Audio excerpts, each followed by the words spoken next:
Welcome back to Attack on Titan, anime review episode number 47. Yeah, 47. This will be the 78th episode of the anime, Two Brothers. This was from the rest of basically chapter 119.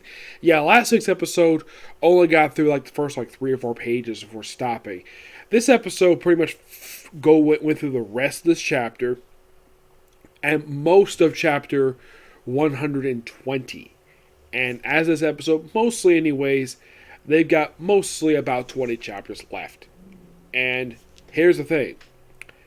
This is only the third episode out of 12. We have 9 episodes left to go, and we have roughly about 19 and a half chapters left to go to be adapted for the series. Now, what happens this episode? Well, we continue a lot of the fighting going on this episode, and a lot of revelations, some weird stuff toward the end of the episode. Yeah, really bizarre stuff. Oh my gosh. So we kind of began off last week where basically Eren is still trying to get to Zeke, and when he was about to get to Zeke, then he's stopped by Falco and Colt, where Zeke is about to do his yell, and he's like severely wounded. Of course, Mikasa is taking on the freaking Cart Titan during this time. Yeah, she's taking on the Cart Titan. The Jaw Titan tries to help out the Armor Titan, but he gets knocked away. Mikasa takes on the Cart Titan, ends up killing some more Marley soldiers. Doesn't kill the general that's there, but basically takes out that.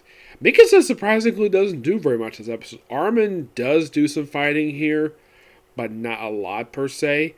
And I'm not blaming Mappa for this at all, for the lack of involvement by Mikasa, where you have a couple moments for her in the whole episode, where she doesn't get a lot to do aside fighting the Cart Titan. That you gotta lay the feet at the creator of the series. It's actually his fault, the reason why Mikasa didn't get much to do in this episode. Yes, Mikasa, the most popular female character in the entire series, does not get much to do. Yes, a character who has actually won a reader's poll. Yes, a reader's poll. Many times in the series.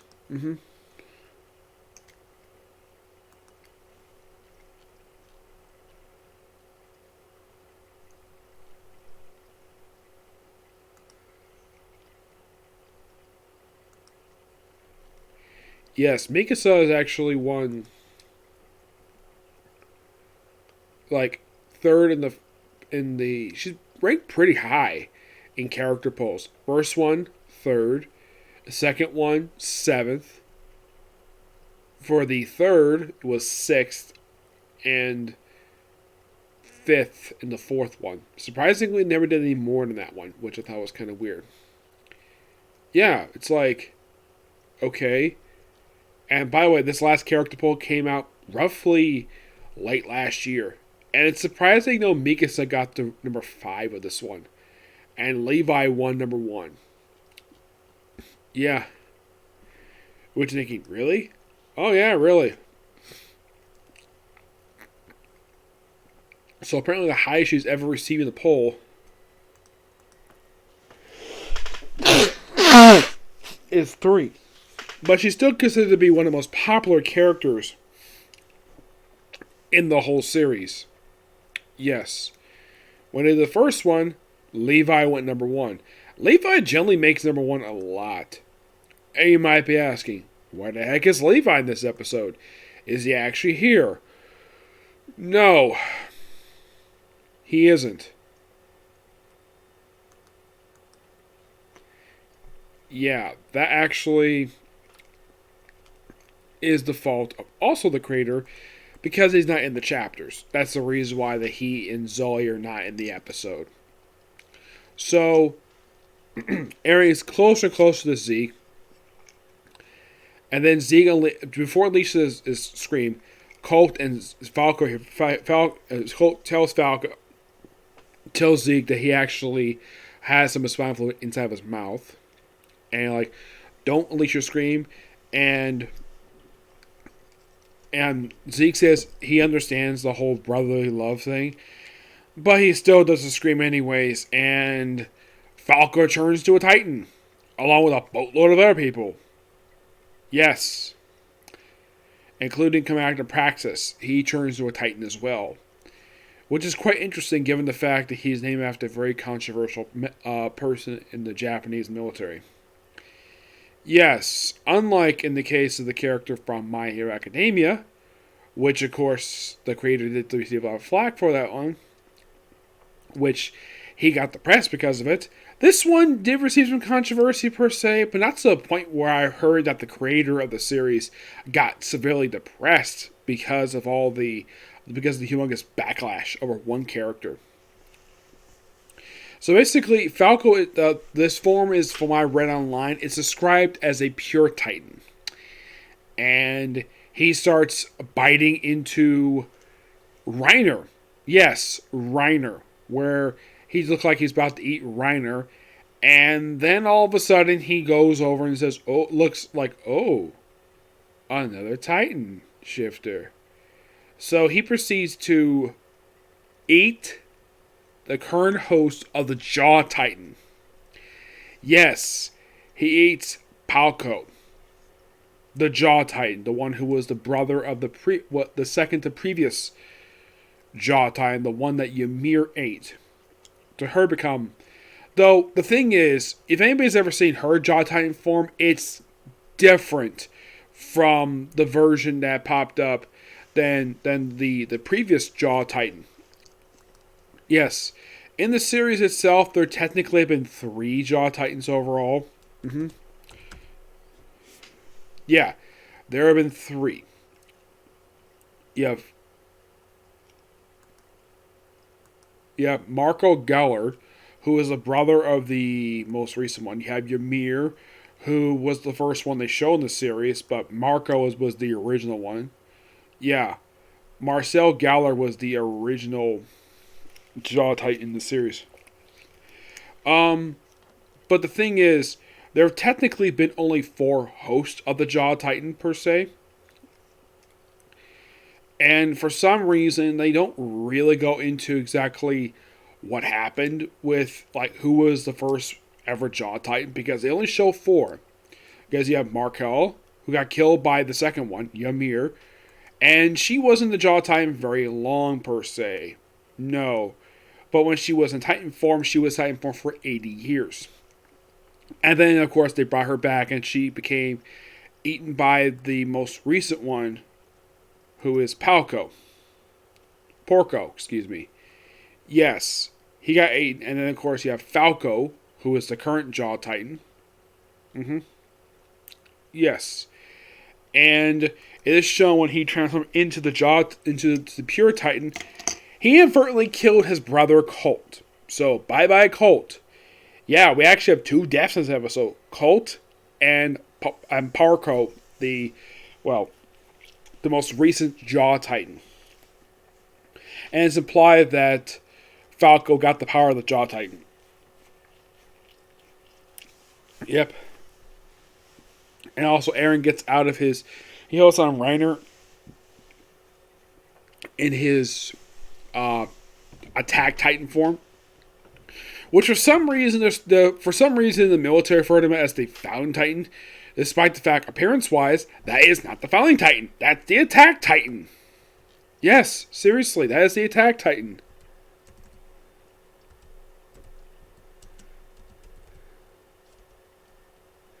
Yes, this is something that really kind of bugs me. Where Eren is the current host, in the anime anyways. He's the host of it, and yet he's also the host to the Founding Titan. Which, you don't see that here. No, not really. It's not going to appear yet, per se. He will, in fact, show up at a later point, per se. Oh, yes, he will.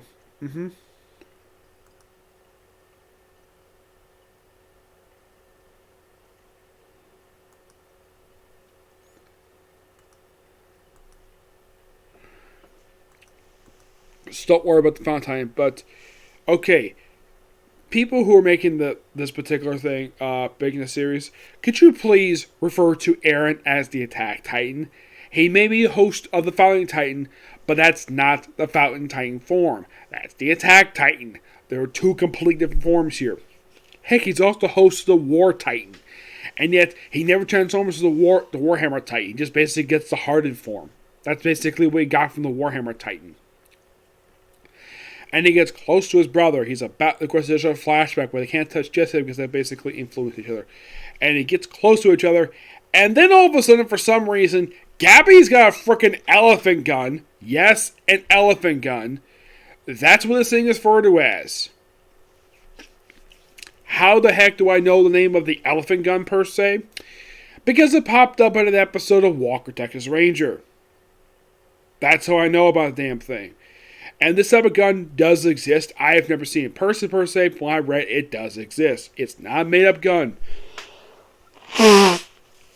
And of course, basically, Gabby shoots off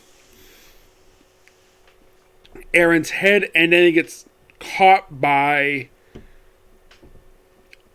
Zeke, who has actually gotten out of his Beast Titan form, which is turned into a skeleton, which is a bit unusual. Yes, even the book never explained it. And then it gets even weirder. How weirder, you might ask? Where it's like, oh, we have this weird images. Oh, by the way, Reiner basically touches Porco and unlocks memories of his brother when he was the Jaw Titan. Not much of a Ymir, surprisingly. No, not really. Then, of course, basically, and then we come across this giant tree, which is referred to as sort of like the path, whatever. And then we see Zeke in his aged appearance, and you see Eren there. And we see Zeke is being bound by chains. It's basically, he explains it as that it's a vow of non-warfare, per se. Basically, he rejects warfare. And basically, he, apparently because Eren is the host of the Founding Titan, he thinks that he has the ability to control Ymir. But then, of course, basically says, nah, I was using you.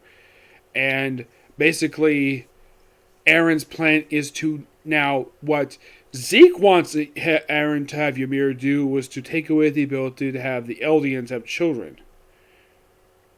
Yeah, even I think it's a bad idea. Heck, even Eren agrees that's a terrible idea. So, what his plan is, it's not showing up later, by the way. So he's about to command Ymir, and then Ymir just walks past him, frees Zeke from his vow, and then the episode ends. It's by far one of the most interesting episodes to date. Yes. And we're getting there, yes, but looks like that we're going to get more interesting happening next week, per se. Yes. It's definitely a good episode, definitely that. But, like I said, my only fault with the episode was calling Eren the Founding Titan. When you look at him in the anime, that is the Attack Titan, not the Founding Titan. That's the only gripe I had with this episode. Is that I don't know if I want to blame this on Funimation. No, and I'm not going to blame this on them. I'm going to blame it on... Now, they're just translating for sub. I'm not going to blame them for that. They're just translating in subtitles. The people I'm going to blame is people who wrote the script for this episode. It's their fault, the reason why they can't distinguish between the Founding Titan and the Attack Titan. The Founding Titan looks completely different. Yes. Seriously. Yeah. The Founding Titan looks completely different.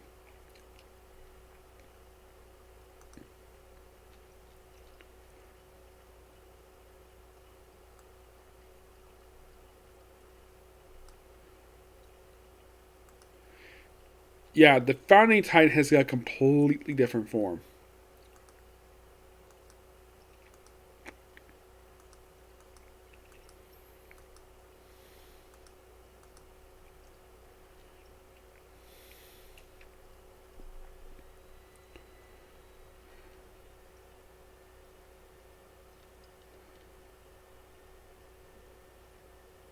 Yeah. But I'm hoping they eventually fix that. When they dub this in English, when they dub these episodes, Funimation, could you please have the people who are writing the script of this episode, can you please tell the difference between the Attack Titan and the Founding Titan? Because when we look at Eren, despite the fact he is also the host of the Founding Titan and the Warhammer Titan, the form he's using is the Attack Titan, not the Founding Titan.